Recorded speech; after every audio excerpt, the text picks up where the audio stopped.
просто дешевая психиатрия. Не волнуйся, все будет хорошо. Не волнуйся, все будет хорошо.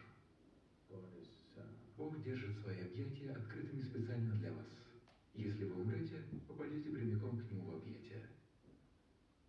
Если вы собираетесь оказаться прямо в объятиях Бога, не думаю, что это стоит откладывать на завтра. Нет? Не так ли? Если вы собираетесь очутиться в таком благословенном месте, вам не следует откладывать это ни на мгновение.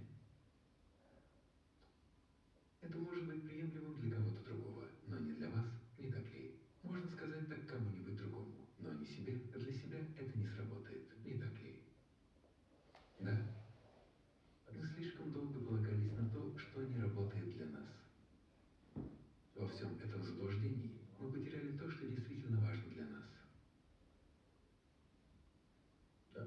Единственное, с чем вам нужно работать прямо сейчас, тело